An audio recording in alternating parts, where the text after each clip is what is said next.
Good day, and welcome to Kelokamel. And today I will be discussing the history of Guiyu, a small city in China that was once a simple rice village, and how it played a role in relieving higher income countries from their electronic waste.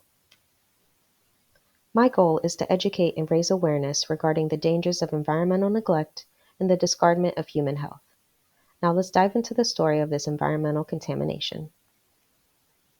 The town of Guiyu, often referred to as a heaven of e-waste, in the Guangdong province of the southeast region of China, has been regarded as the largest e-waste site in the world.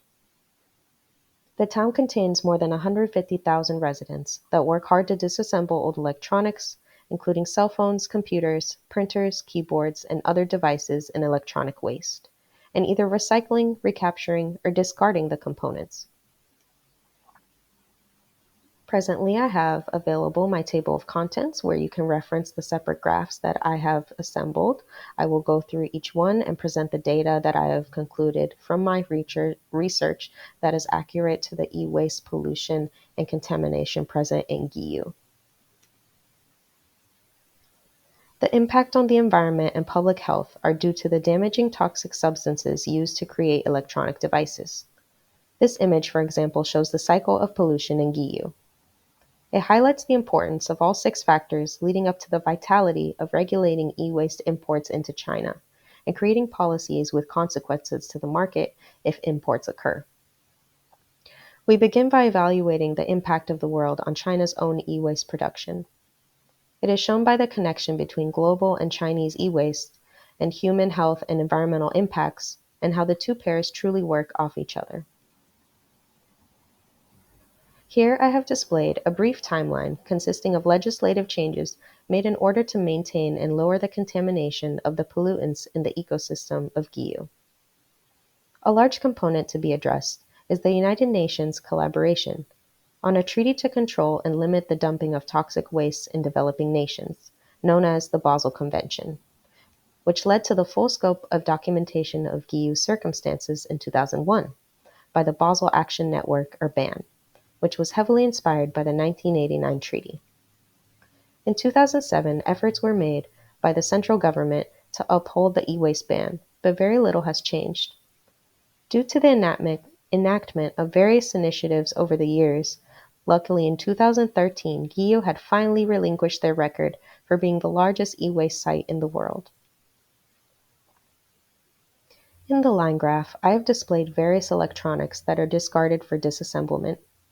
The total amount of about 4 million tons being produced by China in 2018, as compared to the previous year being almost 3 million tons, it is less than it was in the past, but is still set to rise as the years progress.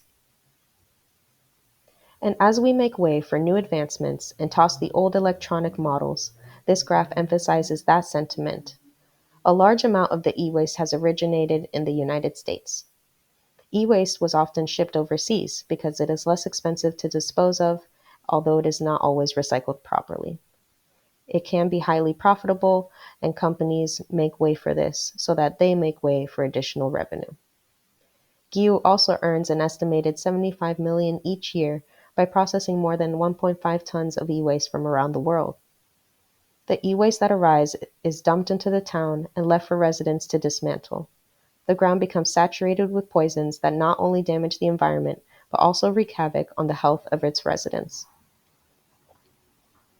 The citizens are exposed to metals and toxins such as chromium and lead. Heavy metals found in the ground in Guiyu include mercury, lead, aluminum, cadmium, and tin. Gold and silver can also be found.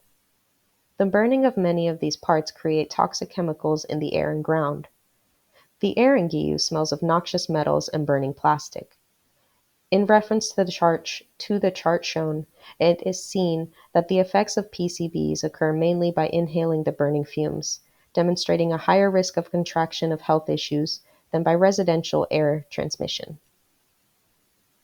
Recycling practices in Guiyu are outdated and result in toxic substances being leaked into the region's groundwater, and surrounding ecosystems.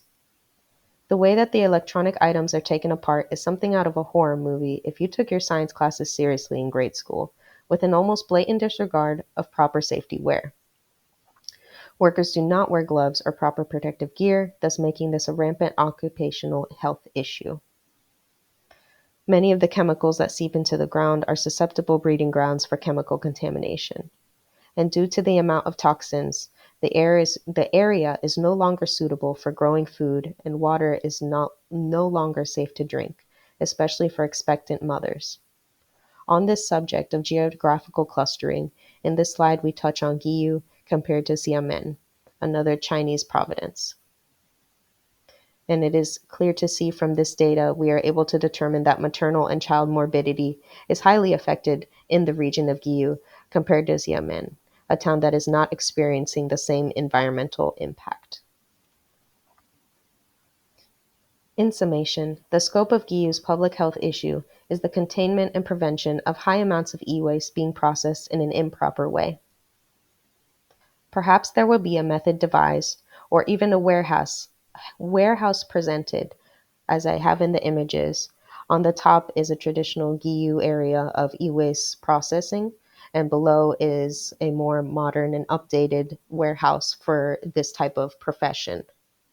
Perhaps there will be a method devised, or that warehouse that I'm talking about constructed, so that this work can be done in a safer way, while maintaining the efficiency and the economic support it provides the local community. And before I wrap up, I would like to highlight that there is a book called The Waste Tide by Chen Qiufen, who was born and raised in Shantou in the Guangdong province. It is cited as being heavily inspired by his experience growing up near the e-waste graveyard, his childhood upbringing. Some residents he had heard of got rich by electronic recycling, but pollution had become serious in the town. Regarding the background for his novel, Chen said, "Choosing my hometown as the background to write the story is related to my thinking of China. To depict the pain of changing China, it is just because I desire for her to get better gradually." Thank you for listening, and I appreciate your audience and your attention. More content to come.